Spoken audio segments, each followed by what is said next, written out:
나에겐 5명의 절친이 있어.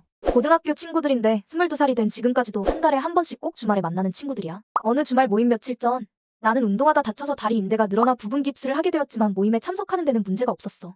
공부를 계속하는 친구도 있고 일찌감치 사회생활을 시작한 친구들도 있고 각자 다른 길로 가고 있었지만 우린 만나면 항상 즐거웠어. 우린 오늘 놀기로 한 친구 자취집 근처 맛집에서 밥을 먹고 술도 마시며 즐겁게 놀았어. 친구 2명이 같이 자취하는 집은 주택가 다가구 1층이었고 골목에서 방창문이 바로 보이는 집이었어. 창문에 방범창이 되어 있지 않아 좀 위험해 보였지만 워낙 생캐 친구들이라 2명인데 어때? 이러고 넘겨버려. 주택가 골목으로 쭉 들어가야 집이 있어서 우린 조금 떨어진 편의점에서 필요한 물품을 사서 친구 집으로 갔고 밤늦게까지 수다를 떨다가 그냥 친구 집에서 모두 같이 자게 되었어. 모두 잠들고 나도 잠이 들었었는데 내 옆에서 잠을 자던 친구가 신음소리를 내며 몸을 심하게 떠는 느낌에 나는 비몽사몽 무의식과 의식의 중간 사이에서 왜 그러지? 이런 생각을 하며 눈이 반쯤 떠지는 찰나 하는 소리와 함께 나도 모르게 내 몸이 벌떡 일어나졌어.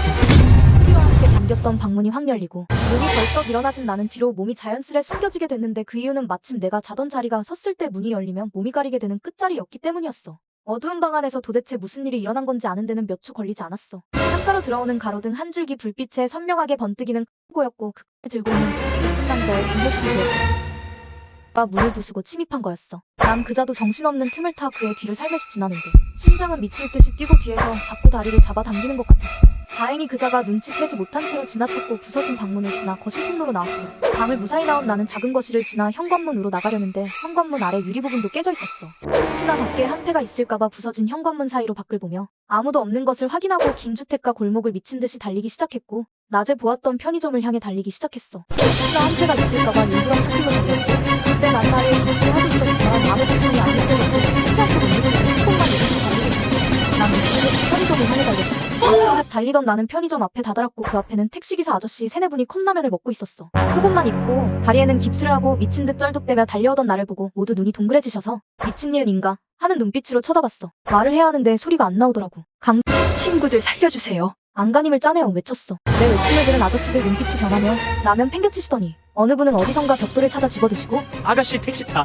어디야? 이러시고 한 아저씨는 입고 계시던 조끼 벗어서 일단 가리라고 주시고 다른 기사분은 경찰에 전화하여 상황을 설명하시며 택시 3대가 친구 집을 향해 달렸어. 가까운 거리라 금방 도착했고 도착하자마자 한 아저씨가 벽돌을 손으로 던지면서 소리쳤어. 야, 나와. 다 끝났어.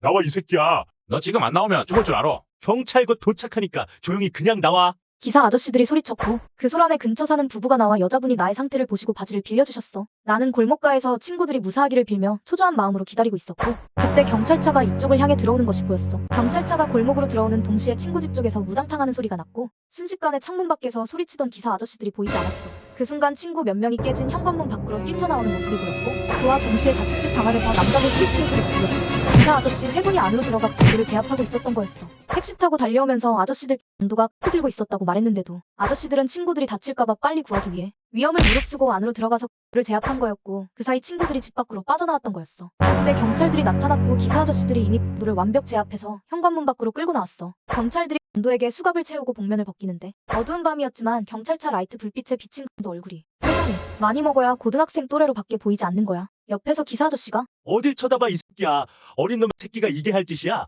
그러시고 경찰들은 강도를 차에 태웠어. 그때 친구들은 나를 보고 너 어떻게 된 거야? 집에 간 거 아니었어? 너 자다가 집에 갔는지 알았어. 이렇게 물었고 친구들 목소리에 난 긴장이 풀리며 눈물이 왈칵 쏟아졌어. 친구들을 한 구석으로 몰며 자기를 못 보게 이불로 덮여 씌우고 위협을 가하며 인원수를 물었고 가끔 금품을 요구하며 지방과 친구들 가방을 뒤지기 시작했고 조금 지나 창문 밖에서 아저씨들이 소리치니까 당황하며 친구를 인질로 잡으려는 찰나 깨진 현관문 쪽으로 들어온 기사 아저씨가 뒤에서 강도를 제압하며 상황이 끝날 수 있던 거였어. 나는 기사 아저씨들의 빠른 판단력으로 더 큰일이 일어나지 않았던 거였다고 생각해. 우리는 모두 기사 아저씨들께 감사드렸어. 한 분은 운동선수 출신이셨고 한 분은 해병대 출신이셨어. 역시 보통 분들은 아니셨어. 우린 경찰서로 갔고 조사 결과 밝혀진 일인데 그 강도는 정말 고등학생이었고 친구 집 건너편 앞집 주인 집 아들이었던 거야.